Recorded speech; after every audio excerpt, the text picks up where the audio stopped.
Je prends l'outil plan de travail, je vais agrandir encore, mais cette fois-ci vers la droite. Je prends la flèche noire, je déplace le groupe que j'ai obtenu après décomposition de la vectorisation, puisque en fait, il s'agit bien d'un groupe de vecteurs, ici. Et avec la touche Alt, je déplace une fois, deux fois, trois fois. Voilà, vous avez 4 versions de l'ours qui sont pour l'instant identiques.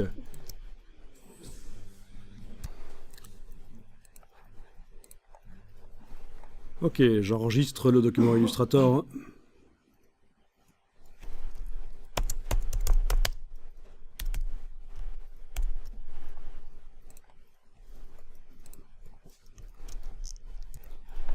Et alors, on va aller chercher la palette des formes.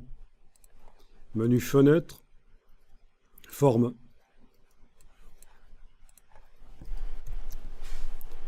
La palette des formes que j'ai détachée en prenant son onglet, eh bien, elle contient déjà certaines formes que je vais pouvoir tester.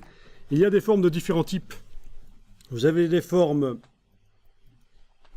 de base, vraiment calligraphiques, en fait, infographiques, on devrait plutôt dire. Vous avez des formes artistiques, vous avez des formes de motifs, vous avez les nouveaux types de formes. En fait, voilà, tous les types de formes qui existent dans Illustrator, ils sont là. Calligraphique, diffuse, artistique, motif, pinceau. Pour étudier comment gérer ces formes-là, il faut compter quand même minimum un jour et au mieux 2 jours, c'est bien. Donc, il va sans dire qu'on n'aura pas le temps de voir comment faire tous ces types de formes dans Illustrator, mais je vous fournis des informations sous forme de vidéo si vous voulez suivre, et il existe plein de tutoriaux de plein de genres différents.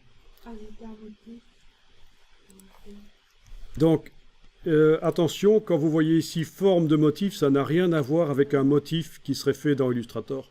C'est une forme qui contient des illustrations, en fait. Une illustration qui suit le trait. Mais un motif dans Illustrator, ça peut être aussi un remplissage à la manière Photoshop d'un motif sans raccord visible. Donc attention, il y a parfois des termes qui se ressemblent. Forme de motif et motif de la palette nuancier, c'est pas la même chose. Alors on va tester la forme artistique, parce qu'on va se focaliser surtout sur les formes artistiques ici. Vu qu'on n'a pas beaucoup de temps ensemble, les autres, vous devrez jeter un coup d'œil d'une manière ou d'une autre pour voir comment les faire.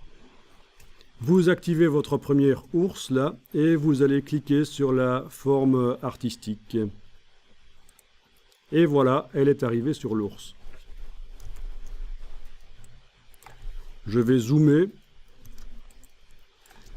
Donc vous voyez, si vous voulez faire un effet de dessin sur une illustration, elle peut être faite au départ au trait et vectorisée en mode contour.